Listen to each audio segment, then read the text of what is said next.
and how much they should produce. Okay? Well, it doesn't work.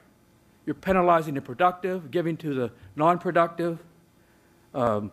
Essentially, when earnings then are cut off from production, incentives go down, productivity plummets, and bankruptcy results. So essentially, this is a precursor or small-scale story, in a sense, of a country's fate that is heading toward collectivism. We have the Colorado directives that are supposed to have the Colorado industrialists help out with the rest of the country. The results of this are that companies like Wyatt Oil are put out of business, the Rio Norte line fails, and a lot of the industrialists leave and retire, leaving their business behind. In addition, we have the Railroad Unification Plan and the Steel Unification Plan run similarly. James Taggart, again, always trying to save his own business, helps to put this into play. And in this Railroad Unification Plan, the profits are assigned based on the number of miles of track you have. So you put all the profits in one place, and then you allocate them based on number of miles of track. Well, obviously, Taggart has a lot of miles of track, they get more money.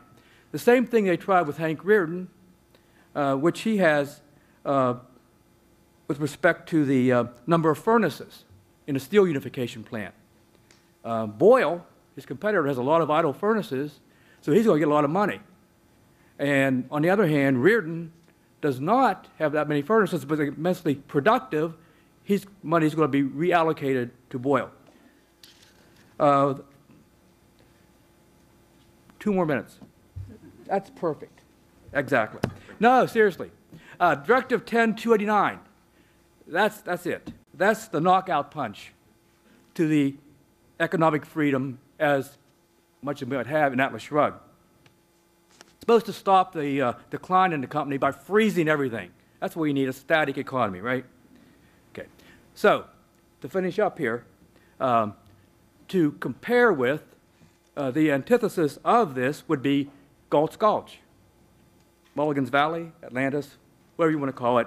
The sharp contrast with Directive 10-289, where this microcosm of a free society, enshrouded by the collapsing interventionist one, we have a voluntary association, again, key, voluntary association of men who are held together but nothing except each man's self-interest.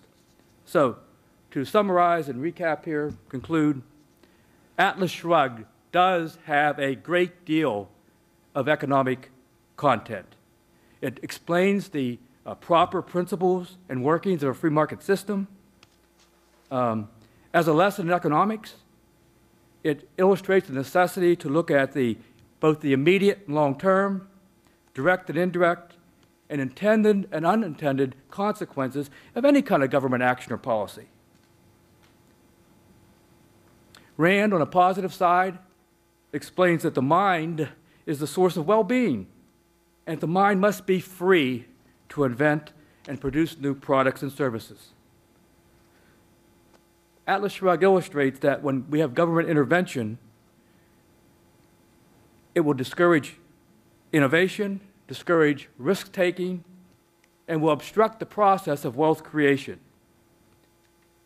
It demonstrates also through the strike that wealth is not causeless, and when we remove the cause, i.e. the mind, the strike removes the effect, the wealth. Okay? In conclusion, Atlas Shrugged shows magnificently that the only moral system is capitalism because it protects the man's mind, his primary means of survival and flourishing. Thank you.